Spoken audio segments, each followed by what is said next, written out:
ভারত সরকারের কৃষি মন্ত্রক ও দূরদর্শন শান্তিনিকেতন নিবেদিত কৃষি দর্শন অনুষ্ঠানে আপনাদের স্বাগত জানাই। কৃষি দর্শন আপনারা প্রত্যেক দিন দেখছেন, জানেন এখানে কৃষি বিষয়ক বিভিন্ন বিষয় নিয়ে আলোচনা হয়, যেগুলো কৃষক বন্ধুদের খুবই সাহায্য করে তাদের চাষবাসের ব্যাপারে।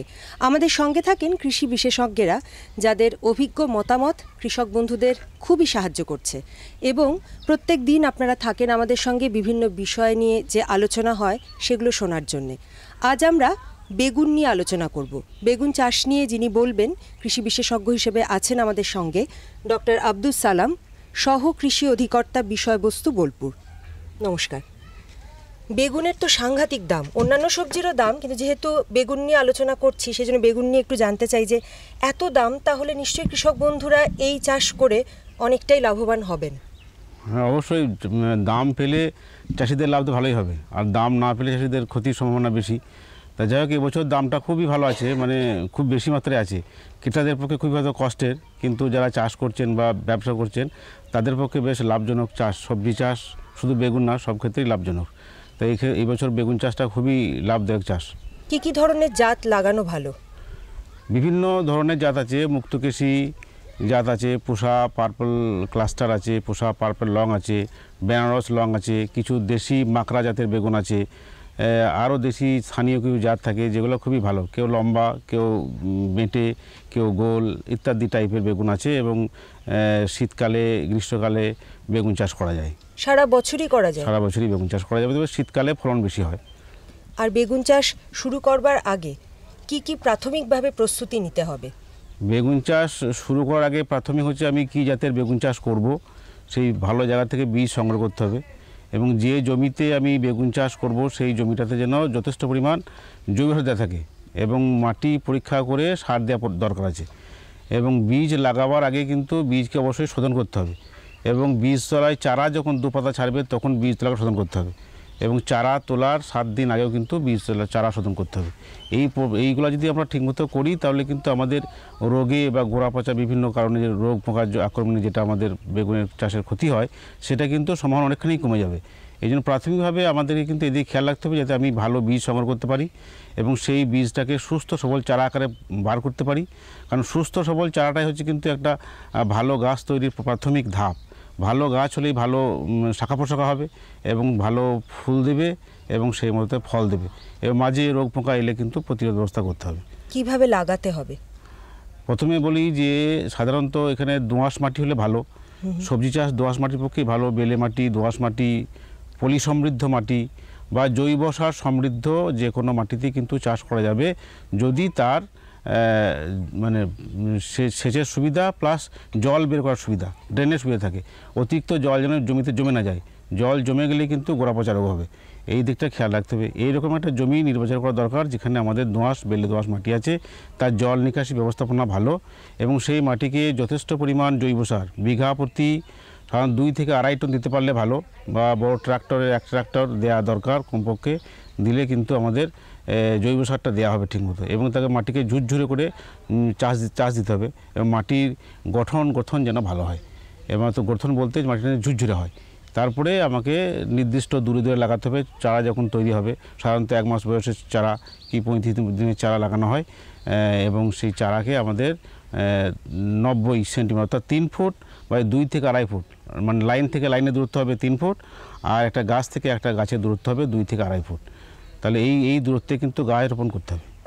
জৈব সারের উপর আপনি বারেবারেই গুরুত্ব দিচ্ছেন, বিশেষ করে বেগুন চাষের ক্ষেত্রে। এই ক্ষেত্রে একটু জানতে চাইবো যে জৈব সার তো দিতেই হবে, এবং সেগুলো আপনি আরেকটু বিশদে বলবেন। তার সঙ্গে রাসায়নিক সারের কি প্রয়োজন আছে? অবশ্যই জৈব সার যে আমাদেরকে দিতে হবে। এই জন্যই বলি যে জৈব সার মাটিতে ঠিকমতো না থাকলে মাটিতে জীবাণু বৃদ্ধি হবে না, আর রাসায়নিক সার ভালো কাজ করবে না। যেহেতু জীবাণু সার, জৈব সার দিলে মাটিতে যে জীবাণুরা থাকে তাদের বৃদ্ধি হবে, আর এই বৃদ্ধি হলে কী হবে, রাসায়নিক সার যখন দেবো, গাছ যেভাবে খেতে ভালোবাসে, হয়তো গাছ যেভাবে খাবারকে সংগ্রহ করে রাসায়নিক সারকে, সেটা কিন্তু পরিবর্তিত হয়ে খুব ভালোভাবে যাবে। আর যদি শুধু রাসায়নিক সার দেওয়া হয় তাহলে কিন্তু জীবাণুর সংখ্যা কমে যাবে, তখন কিন্তু আমি সার দিয়ে আসানোর ফল পাবো না। এই জন্য মাটিতে জৈব সারটা অবশ্যই দিতে হবে, মানে ভুলে গেলেও চলবে না। জৈব সার মাটির মা, এটা আমি বারবারই বলি, এখনও বলছি যে জৈব সার মাটিতে থাকা একান্ত দরকার। বিভিন্ন প্রকার হয়, মাটির জলধারণ ক্ষমতা বাড়ে, বায়ু চলাচল ক্ষমতা বাড়ে, বিভিন্ন খাদ্যদ্রব্য যেটা আমরা সাপ্লাই করি না ওই সারের মধ্যে বর্তমান থাকে, যেটা গাছ নেয়, এর বাইরে যেটা দরকার হয় বেশি খায়, সেটা আমরা বাজার থেকে রাসায়নিক সার হিসেবে কিনে দিই। যেমন নাইট্রোজেন, ফসফরাস, পটাশ আমরা কিনে দিই, এটা রাসায়নিক সার বলা হয়। সেটা কিন্তু মূল হিসাবে দেওয়া হয়, চাপান হিসাবে দেওয়া হয়, আবার একটা চাপান হিসাবে দেওয়া হয়। তো মূলে যেটা দেওয়া হবে সেটা হচ্ছে যে মোট সার যেটা লাগে তার অর্ধেক নাইট্রোজেন, সমস্ত ফসফেটটা দেওয়া হবে, আর পটাশের অর্ধেকটা দেওয়া হবে। তো এখানে বেগুন চাষ করতে গেলে সাধারণত আমরা যে সাধারণ বেগুন চাষ করি সেখানে কিন্তু আমাদের 150-75 হচ্ছে নাইট্রোজেন, ফসফরাস, পটাশের ডোজ, অর্থাৎ বিঘা প্রতি হিসাব করলে আমাদের দেখা যাবে যে 50-25-25, আর সেটা হচ্ছে যে ওই 3300 বিঘেতে। তা সেই হিসাবে আমাদের ওটা একরে বললাম, আর 16-8-8 হচ্ছে আমাদের বিঘা প্রতি ডোজ। সেই হিসাবে আমাদের প্রায় ইউরিয়া লাগবে 32 থেকে 35 কেজি মোট, 50 কেজির মধ্যে সুপার ফসফেট লাগবে, আর 14 থেকে 15 কেজি আমাদের মিউরেট পটাশ লাগবে। তো এই যে আমাদের 35 কেজি মতো ইউরিয়া লাগবে, সেই ইউরিয়ার অর্ধেকটা অর্থাৎ 17-17 কেজি এটা আমাকে ওই যখন শেষ জমি তৈরি করছি তখন ছড়িয়ে দেবো। তার সঙ্গে 1 বস্তা মিউরেট সিঙ্গেল সুপার ফসফেট, সমগ্র ফসফেটটা, আর পটাশ যেটা 14 কেজি লাগছে তার অর্ধেক অর্থাৎ 7 কেজি পটাশ দিয়ে জমিতে আমি মিশিয়ে দেবো। তারপর আমি ওই ভ্যালি তৈরি করলাম, ভ্যালিতে আমি ওই নির্দিষ্ট দূরে অর্থাৎ 3 ফুট বাই 2 ফুট দূরে চারা রোপণ করলাম। এইভাবে যদি 4 বছরের মূল সারটা আমার দেওয়া হলো। এরপরে হচ্ছে কি, যখন 3 সপ্তাহ বয়স হবে কি 25 দিন বয়স হবে, সেই সময় আমাকে প্রথম চাপান দেবো, দিয়ে গাছের গোড়াতে মাটি ধরিয়ে দেবো। সেটা হচ্ছে যে আমাদেরকে ওই যে 17 কেজি ইউরিয়া পড়ে আছে তার অর্ধেক ওই 8.5 কেজির মতো হবে। 8.5 কেজি ইউরিয়া সঙ্গে আমাদের যে 7 কেজি পটাশ পড়ে আছে তার অর্ধেক 3.5 কেজি পটাশ। এই পটাশটা, মিউরেট পটাশটা আমরা দিয়ে মাটি ধরিয়ে দেবো। তা 42 দিনে 6 সপ্তাহের মাথায় কিন্তু আর ওই একই পরিমাণ চাপান সার আরেকবার দেবো। তাহলে কিন্তু আমার ঠিক মতো বারবার খাওয়ানো হবে, গাছ ধীরে ধীরে খাবারটা পাবে, গাছের শ্রীবৃদ্ধি ভালো হবে। এইভাবে দিলে কিন্তু বৈজ্ঞানিক পদ্ধতিতে দেওয়া হলো এবং গাছের পুষ্টিটাও ভালো হবে, আর ঠিক মতো সে শাখা প্রশাখা বিস্তার করে আমাকে ফলন বেশি দেবে। সেচের কতটা প্রয়োজন আছে? সেচ তো শীতকালে বৃষ্টি হয় না, কাজেই সেচের প্রয়োজন আছে। প্রথমত জো কন্ডিশন লাগানো হবে, তারপরে যে যদি জলের অবস্থা বুঝে আর কি সেচ দিতে হবে। প্রথমে দরকার হলে ঝাপটা দিতে হবে, তো হালকা সেচ দেয় ভালো, ভিলির মাঝে সেচ দিয়ে দেবে। তারপরে আবার 8 দিন, 10 দিন, 15 দিন, যেমন আমাদের মাটির কন্ডিশন, জো কমে গেলেই আমাকে সেচ দিতে হবে। এই অবস্থা মাসে 3টে লাগতে পারে। এবার সব থেকে বড় কথা যেটা হচ্ছে রোগ পোকার আক্রমণ, ভালো ফসলের ক্ষেত্রে অন্তরায় হয় সেটা। তো এই রোগ পোকাকে তাড়াতে হবে কিভাবে, বা এদের উপদ্রব কিভাবে ঠেকানো যায়? কি কি রোগ পোকা হয় সাধারণত বেগুনের ক্ষেত্রে? হ্যাঁ, প্রথমেই বলেছি যে রোগ পোকা একটা আমাদের শরীরে যেমন ঠান্ডা, জ্বর, সর্দি লেগেই থাকে, তেমনি ফসল লাগাতে গেলে রোগ পোকা আসবে। তার জন্য কতগুলো ব্যবস্থার কথা বললাম, যে আমাকে বীজ শোধন করতে হবে, প্রথমে চারা শোধন করতে হবে। মাটিতে যদি আমার পোকা টোকা থেকে থাকে মাটিকে গভীরভাবে চাষ দিতে হবে, রোদ খাওয়ানো দরকার আছে। মাটিতে যদি জীবাণু থেকে থাকে তাহলে কিন্তু তাকে পরিষ্কার পরিচ্ছন্ন চাষ, অর্থাৎ মাটিতে যে আগাছা, তারপর যে পুরনো ফসলের পাতা, তারপরে পোকায় কাটা বেগুন বা যে কোনো ফসল থাকে তার মধ্যে কিন্তু রোগ জীবাণু বাসা বেঁধে থাকে। এইগুলো জোরো করে কিন্তু পুড়িয়ে ফেলতে হবে। তাহলে আমি কিন্তু 70% ওই রোগ জীবাণুকে আমি আটকে দিলাম। এর পরবর্তী পর্যায়ে যখন আমার রোগ আসবে তখন ব্যবস্থা করব। তা সেক্ষেত্রে বেগুনের ক্ষেত্রে যেটা প্রধান সমস্যা দেখা যায় যে নলি পোকা একটা চাষিদের কাছে সমস্যা, যে বেগুন লাগালে কিছুদিন পরে দেখা যাবে ডগের দিকে পোকায় কেটে দিচ্ছে, এবং সে গাছটা, সে ডগটা নুয়ে পড়ছে, এবং এটা ওষুধ দিয়ে চাষিরা বলছে নাজাল কাজ করছে না। কিন্তু সেই জন্য কি একটা ওই বায়ো প্রোডাক্ট আছে যেটা হচ্ছে ফেরোমন ট্র্যাপ বলে।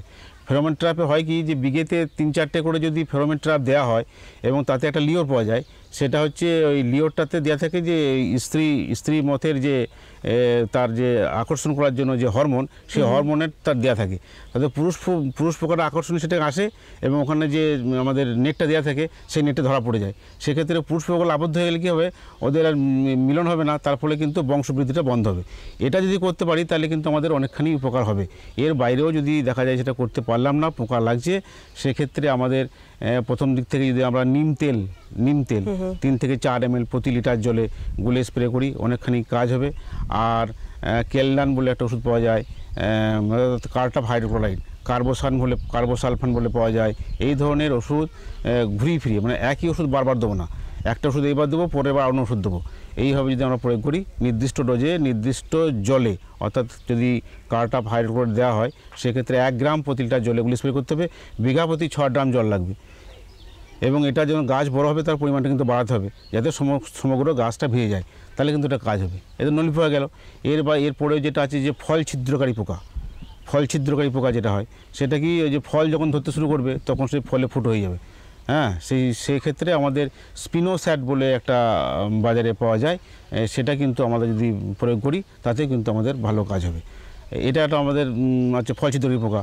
এরপরে যে সাদা মাছি পাতায় খুব ভন করে উড়ে এবং তার রস চুষে খায় এবং দেখা যাবে যে তাকে নষ্ট করে দেয়। তা সেক্ষেত্রে যে কোনো সিস্টেমিক ওষুধ প্রয়োগ করা দরকার আছে, এবং সেটা কিন্তু একই ওষুধ বারবার না। যেমন ইমিডাক্লোপিড একটা ওষুধ দেওয়া যেতে পারে, যেটা হচ্ছে প্রতি 5 লিটার জলে 1 ml, অর্থাৎ 15 লিটার জলে 3 ml থেকে 3 থেকে 4 ml প্রতি ড্রামে দিয়ে স্প্রে করতে হবে এবং গোটা গাছকে ভিজিয়ে দিতে হবে।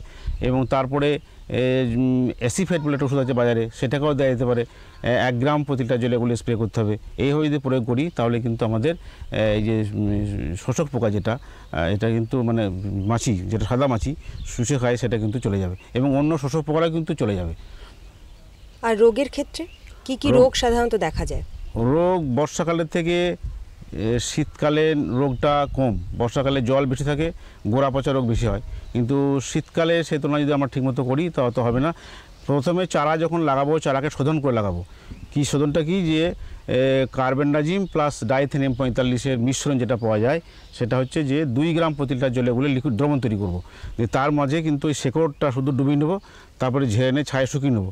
তারপরে যদি জমিতে লাগায় তাহলে যে আমার ওই যে প্রাথমিকভাবে যে গাছ দুর্বল থাকে, সেটা কিন্তু চট করে ওকে ছত্রাক আক্রমণ করতে পারবে না।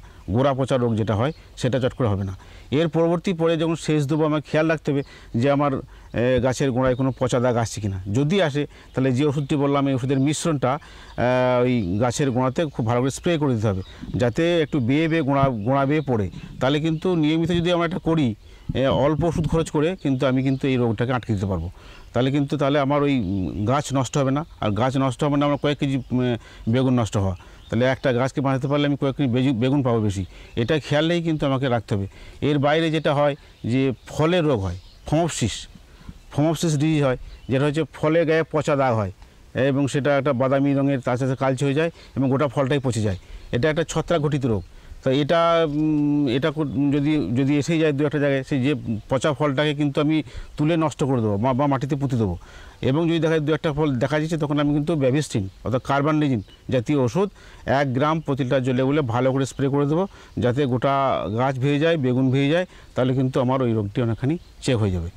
এছাড়া একটা রোগ আছে ঢলে পড়া রোগ, সেটা হচ্ছে যে ওই ব্যাকটেরিয়া ঘটিত ঢলে পড়া রোগ। সেটা হচ্ছে কি, যে গাছ ভালো আছে, শেকড় ভালো, তার কাণ্ড ভালো, সবই ভালো, কিন্তু গাছ ঝিমিয়ে পড়ছে। এই ঝিমিয়ে পড়া দেখে কিন্তু বুঝতে হবে যে এটা ব্যাকটেরিয়া ঘটিত আমার রোগ। তো সেটা কী হবে, সেটা কিন্তু দেখা যাবে যে যখন গাছ ফুল ধরছে ঠিক সেই সময় গাছ ঝিমিয়ে পড়ছে আর ফল আর ধরতে হচ্ছে না। তো তখন তো দেখা যায় যে আপনি 2-1 টুকরো গাছকে তুলে, গাছ ভালো আছে, টুকরো কাটি দিয়ে যদি খুব বেশি আক্রান্ত হয়, টিপলে দেখবে যে পুঁজির মতো বেরোচ্ছে, বা ওকে কেটে দিয়ে গ্লাসে পরিষ্কার জলে রাখা হয়, কিছুক্ষণ পরে জলটা ঘোলা হয়ে যাচ্ছে। তারপরে আমাকে বুঝতে হবে যে এটা জীবাণুঘটিত রোগ। সেক্ষেত্রে খুব কিছু এটা করার থাকে না, ওই গাছটাকে তুলে পুড়িয়ে ফেলতে হবে। ওই চারদিকে ফটকিরি গোলা জলকে দিয়ে দিতে হবে যাতে না ছড়ায়। সেচ কম দিতে হবে। ইউরিয়া বেশি প্রয়োগ করলে হবে না। আর ওই বেশি সেচ দিলে কিন্তু মাটিতে অন্য গাছে স্প্রেড করে যাবে। এই জন্য কিন্তু সেচ কম প্রয়োগ করতে হবে, ইউরিয়া সার প্রয়োগ করা চলবে না। আর প্লান্টোমাইসিন বলে একটা ওষুধ পাওয়া যায়, সেটা হচ্ছে 1/2 গ্রাম প্রতি লিটার জলে গুলে গাছের গোড়ায় রিঞ্জ করে ভালো গাছে, যাতে এটাকে না লাগে। এটা করতে পারি। জমিকে চুন দিয়ে শোধন করতে হবে, জৈব সার বেশি প্রয়োগ করতে হবে। আর যে জমিতে খুব বেশি মাত্রায় লাগে সেই জমিতে বেগুন জাতীয় ফসল, লঙ্কা, আলু, এই সমস্ত চাষ করা যাবে না। বেগুন ইত্যাদি এগুলো চাষ করা যাবে না বছর 3, তারপরে আবার চাষ করা যাবে। ধন্যবাদ আপনাকে। ডক্টর আব্দুল সালাম খুব সুন্দর করে বুঝিয়ে দিয়েছেন যে বেগুন চাষ যেসব কৃষক বন্ধুরা করবেন তারা ঠিক কোন পথে এগোবেন। নিশ্চয়ই আপনারা শুনেছেন, কিন্তু তার পাশাপাশি যেসব কৃষক বন্ধু মাথায় রাখার সঙ্গে সঙ্গে যদি একটু লিখে রাখেন, তাহলে দেখবেন যে এর পরে যখন আপনি বেগুন চাষ করবেন বলে ভাবছেন, তখন ঠিক কী কী করতে হবে এটার জন্য আর হাতড়াতে হবে না। তাছাড়া আমাদের আলোচনা তো আছেই। আজকে শুনলেন, আপনারাও বেগুন চাষ করুন। নিশ্চয়ই আগামী দিনে যে কথা কৃষি বিশেষজ্ঞ বলেছেন সেই পথে যদি আপনারা সুন্দর করে এগোন এবং মাঠকে পর্যবেক্ষণ করেন খুব ভালোভাবে, তাহলে লাভবান হবেনই। এই নাও আর কিছু? বাস। আরে এটা কি ভাই, এতটুকু রাসায়নিক সার? কৃষিকাজ ছাড়ছো কি? কৃষিকাজ নয়, বোকামি ছাড়ছি। মাটির পরীক্ষা করিয়েছি। এখন তো দাদা যতটা প্রয়োজন ততটাই সার জমিতে দেব। হ্যাঁ, কৃষক ভাই আজই নিজের জেলার কাছের জমি পরীক্ষার গবেষণাগারে মাটির পরীক্ষা অবশ্যই করান। আর মাটিতে পুষ্টিকর পদার্থ, আর্দ্রতা এবং গাছপালার বিকাশ অনুযায়ী প্রয়োজন মতো পুষ্টিকর পদার্থ দিন। আর হ্যাঁ, মাটিতে গন্ধক, দস্তা, বোরনের মতো সূক্ষ্ম পুষ্টিকর পদার্থ সম্পর্কে জানতে ভুলবেন না। সার আর জৈবিক সারের সঠিক ব্যবহারে জমির উর্বরতা বজায় থাকে, উৎপাদনশীলতা বাড়ায়, খরচ কমায় আর মূল্যবান বিদেশি মুদ্রা বাঁচাতে সাহায্য করে। আর হ্যাঁ, ধীরে ধীরে নাইট্রোজেন সরবরাহকারী সার যেমন নিমযুক্ত ইউরিয়াকে অগ্রাধিকার দিন আর ইউরিয়া পাতার উপর ছড়িয়ে দিন। আরে বাহ, তুই তো সত্যিই বুদ্ধিমান হয়ে গেছিস রে। বিশদে জানতে যোগাযোগ করুন জেলা কৃষি আধিকারিক বা কিষাণ কল সেন্টার। কৃষক বন্ধুরা, আমরা কথা বলছি সহ কৃষি অধিকর্তা গোপাল মানের সঙ্গে। আজকে আমাদের কথাবার্তার বিষয় গম চাষ। গম চাষের এখন সময়, তো গম চাষ আমরা করতে গেলে আমাদের প্রস্তুতি দরকার। আমরা কিভাবে প্রস্তুতি নেব এবং তার পরবর্তী বিষয়গুলো আমরা আজকে আলোচনা করব। নমস্কার। নমস্কার। আমরা গম চাষ সম্পর্কে যে প্রস্তুতি দরকার এখন থেকে, সেটা কি হওয়া দরকার? হ্যাঁ, গম চাষ আমাদের এখন সময় আর কি, এবং আদর্শ সময় যে গম চাষের পক্ষে। এবং গম চাষ আমরা দেখেছি যে যেটা অসুবিধা হয় যে আমাদের আমন ধান কাটার পর তারপরে গম চাষ সেই জমিতে যেতে গিয়ে খানিকটা দেরি হয়। সেই জন্যে আমরা গম চাষের বিভিন্ন ব্যাপারে আমরা প্রযুক্তিগত বিভিন্ন উন্নতিকরণ হয়েছে।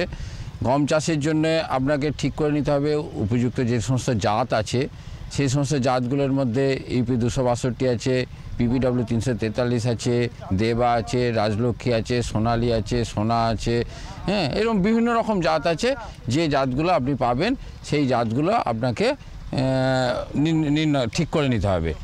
এবং তারপরে আপনাকে যে ব্যাপারটা দেখতে হবে যে যখনই আপনি বীজ ফেলবেন, বীজ করবেন, তখন সেই বীজটাকে অবশ্যই শোধন করবেন।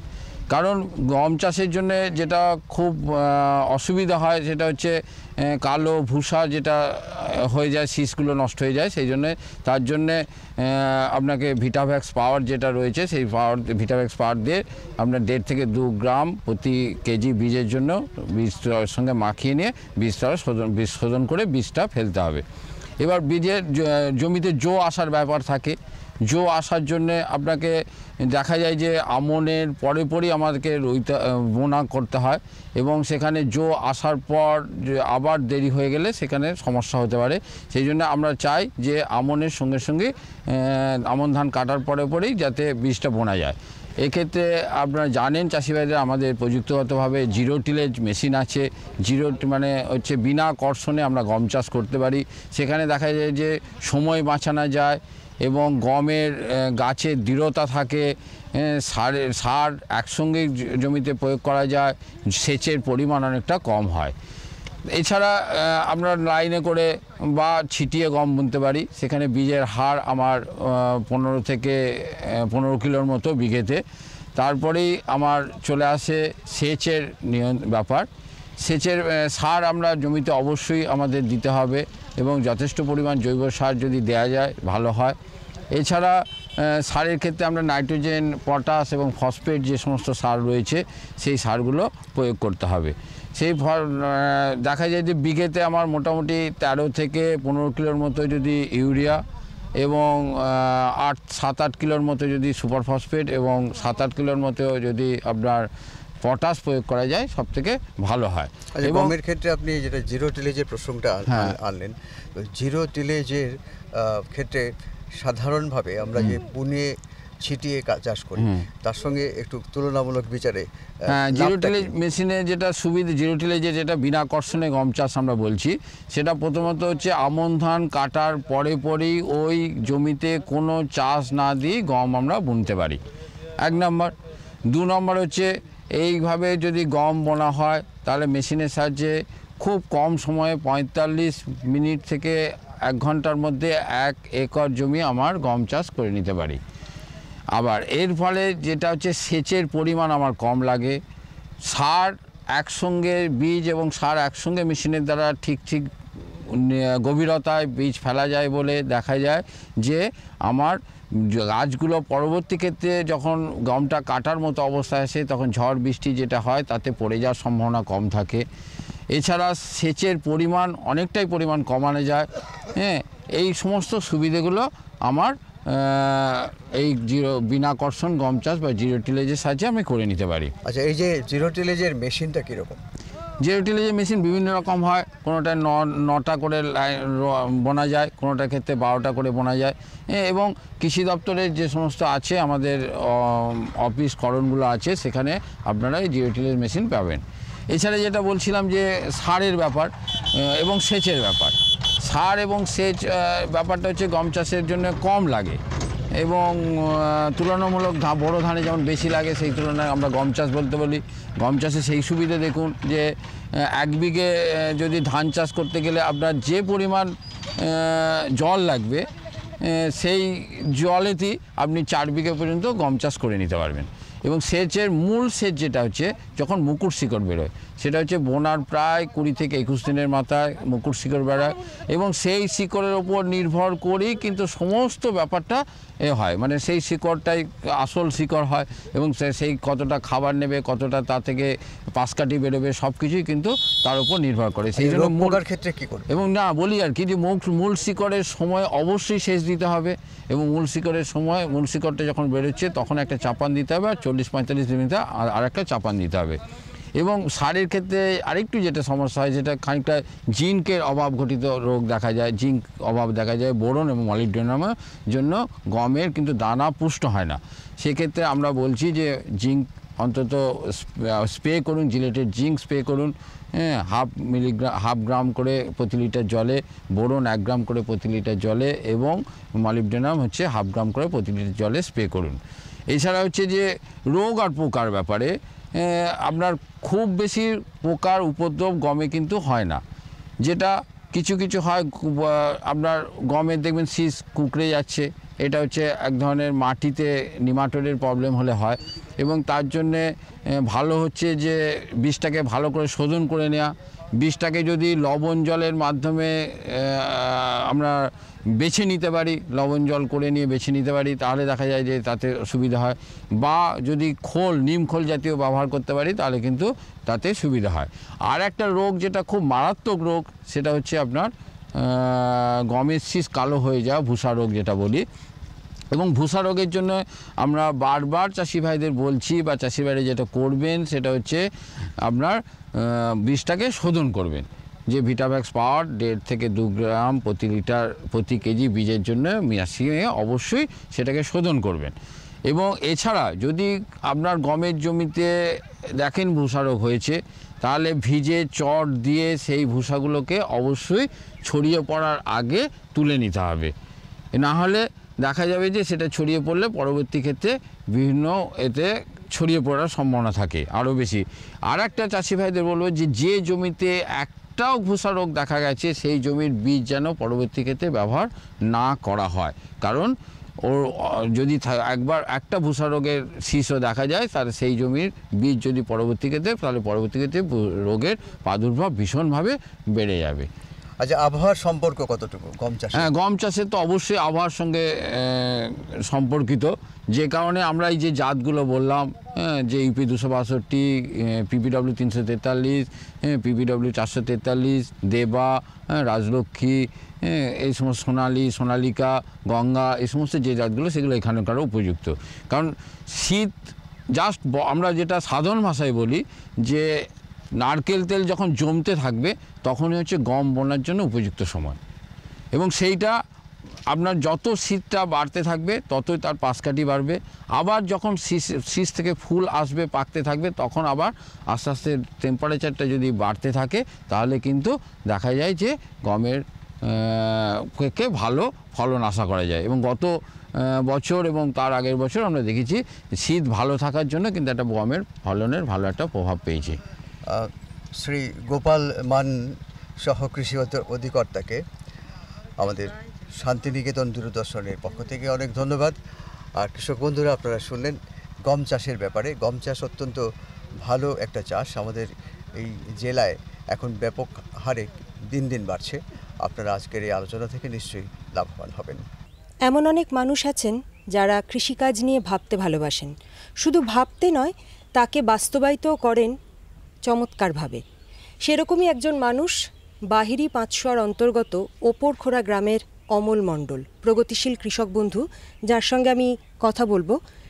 কত বছরে এই ফার্ম তৈরি হলো বা কত দিন ধরে এটাকে ভাবনা চিন্তা করলেন এবং তার একটা সুন্দর রূপ আমরা দেখতে পাচ্ছি? আমরা এটাকে ভাবনা চিন্তা করেছি প্রায় ধরুন এখন 12 থেকে 14 বছরের মধ্যে। হ্যাঁ, আর শুরু হয়েছে আমাদের মাত্র 4 মাস হলো। হ্যাঁ, তো 4 মাসে এইটুকু আমরা এই জায়গায় দাঁড় করিয়েছি। এরপরে জানি না এখন কতদূর পর্যন্ত দাঁড় করাতে হবে, তো আশা করছি যে এটা 2 বছরের মধ্যে আমরা আরও সুন্দরভাবে এটাকে কি কি আছে আপনার ফার্মে? এখন ফার্মে বলতে আমাদের পুরো পাড়ে সবজি চাষ, বেগুন, লঙ্কা, উচ্ছে, তারপরে বিনস, টমেটো, লাউ, তার সিম, সমস্ত রকমই সবজি রয়েছে মোটামুটি, প্লাস পুকুরে মাছ। এইটুকুই। চারদিকে পাড়ের কলা গাছ আছে, যেগুলো কাঁচা কলা পাকা কলা দু রকমই আছে, এটুকুই। হঠাৎ কেন ভাবলেন যে এরকম একটা ফার্ম তৈরি করবেন? হ্যাঁ, সেটা ঠিকই। 2 রকমভাবে ভেবেছি। এক ভেবেছি একটা শখ তো ছিলই, দ্বিতীয় হচ্ছে যদি এই ফার্ম থেকে একটা কিছু উন্নতি করা যায়, হ্যাঁ, বা এক্সট্রা কিছু করা যায়, সেই হিসাবে ভেবেছি। 12 বছর একটা লিজ নিয়েছি এটা আমরা। এবার লিজ নিয়ে 12 বছরের মধ্যে যদি কিছু এখানে আমরা ব্যবসা করতে পারি, তাহলে একটু উন্নতি একটু আসবে। এই এত বড় জায়গা জুড়ে একটা ফার্ম তৈরি করা মুখের কথা নয়, এর পেছনে যথেষ্ট পরিশ্রম আছে, আপনার শখ আছে, তার পাশাপাশি খরচও আছে। সেই খরচাটা কিভাবে উঠে আসে? খরচাটা এখানে ধরুন এখন সবজি তো এখন সেরকম কিছু হচ্ছে না, সবজি হিসেবে কিছু আসবেও না এখন, যা ভাবছি যা খরচ, যা লেবারের খরচ, যা সারের খরচ, হ্যাঁ, তাতে করে সবজির যা প্রোডাকশন, যাতে করে সবজি থেকে কিছু আসবে বলে মনে হচ্ছে না। আমাদের সম্পূর্ণভাবে এই মাছ থেকেই সব তুলতে হবে, যেটা আমরা ভেবেছি যে অন্তত বছরে 30 কুইন্টাল মাছ এখান থেকে তুলতে পারলে আমাদের সমস্ত রকমের খরচা প্লাস লাভজনক কিছু থাকবে। এই মাছ কোথায় পাঠান? কোন বাজারে? বোলপুর বাজারে। বোলপুর বাজারে, তার বাইরে কোথাও যায় না? বাইরে কোথাও যায় না। কতজন কাজ করছেন এখানে? এখানে এখন আপাতত একজন তো পার্মানেন্টলি ভাবে থাকে দিনে রাতে, আর এমনি মানুষজন হয়তো 4 জন 5 জন, কোনদিন 3 জন, মোটামুটি ভাবে জনা 5। হ্যাঁ, জনা 5 রোজই কাজ করে ধরো। এই জনা 5 মানুষকে আপনি এখানে কাজ দিয়েছেন, তাদেরকেও একটা মূল্য দিতে হয়, তাদের কাজের পারিশ্রমিক। হ্যাঁ, দিতে হয়। আগামী দিনে কি আরও এখানে মানুষকে আপনার নিযুক্ত করার ইচ্ছে আছে? হ্যাঁ, সেটা খুবই ইচ্ছে আছে, কারণ আমরা ভেবেছি যে এই পাটটাতে পুরোটাই পোলট্রির ফার্ম করব, প্লাস কিছু গবাদি পশু, হ্যাঁ, দুধের ব্যবস্থাটা রাখবো আর কি। তার জন্য তো লোক দরকারই আছে ধরুন, সেই জন্য তো আমাদের প্রতিদিন মোটামুটি 5-7 জন 8 জন লোক এখানে রাখতেই হবে। আপনার কি মনে হয় যে সবজি, মাছ বা যে কলা পেঁপে আপনি লাগিয়েছেন ফলের মধ্যে, পেঁপে অবশ্য কাঁচা সবজি হিসেবেও ব্যবহার করা হয়, এটার মধ্যে কোনটা সব থেকে ভালো, মানে কোনটা লাভজনক? এখন এই পারে বলতে গেলে এই পারে সবজি বলতে লাভজনক যা দেখলাম লাউ, কুমড়ো, ঝিঙে, এই 3টে কিন্তু খুব ভালো রকমভাবে প্রোডাকশন হয়েছে। কি কি মাছ আছে পুকুরে? পুকুরে মাছ আছে আপনার এখন ধরুন রুই, কাতলা, মিরিগিল, 3 রকম, প্লাস এমনি মাছও আছে, সব রকমই আছে আর কি। আর কোনো নতুন মাছের পোনা ছাড়বেন? না, ছাড়া যেতে পারে, কিন্তু হয়তো আমাদের যে মাছ ছেড়েছি দেশি মাছ, তাদের ক্ষতি হতে পারে, সেই জন্য আমরা অন্য কোনো মাছ ছাড়ি, যেমন চিতল ছাড়লে অত অসুবিধা হয়ে যাবে, সেই জন্য এগুলো ছাড়া হয়নি। ভবিষ্যতে আর কি করবেন এই ফার্ম নিয়ে? আপনার ভাবনার কথাগুলো শুনি। ভবিষ্যতে তো ওইটাই বললাম আপনাকে, আগে একটু বললাম যে মুরগির ফার্ম আর গবাদি পশু আর কিছু ক্যাম্বেল হাঁস, এটা নিয়ে ভেবেছি। এই বছর কি কি সবজি চাষ করছেন এবং তাতে জলের ব্যবস্থা কিভাবে করেন? এই বছর সবজি চাষ বলতে বেগুন, লঙ্কা, ঝিঙে হয়েছিল, লাউ আছে, কুমড়ো আছে, বিনস, টমেটো। আপাতত জলের ব্যবস্থা হচ্ছে আমাদের পুকুর থেকে মেশিন দিয়ে জল দেওয়া হয়, ওতেই হয়ে যায়। যথেষ্টভাবে। ধন্যবাদ আপনাকে। প্রগতিশীল কৃষক বন্ধু অমল মণ্ডলের সঙ্গে কথা বললাম। উনি জানালেন ওর ভাবনার কথা এবং ভবিষ্যতে আরও অনেক বড় করার স্বপ্ন রয়েছে এই ফার্মকে ঘিরে। এই ফার্মকে উনি তৈরি করতে চান নিজের মতন করে, এবং এখন ওনার কাছে অনেক মানুষই কাজ করছেন। আগামী দিনে হয়তো এই সংখ্যাটা আরও বাড়বে। কেমন লাগছে আমাদের অনুষ্ঠান? আমাদের চিঠি লিখে জানান। চিঠি লেখার ঠিকানা কৃষি দর্শন, অধিকর্তা দূরদর্শন কেন্দ্র, শান্তিনিকেতন, শান্তিনিকেতন, সূচক 731235।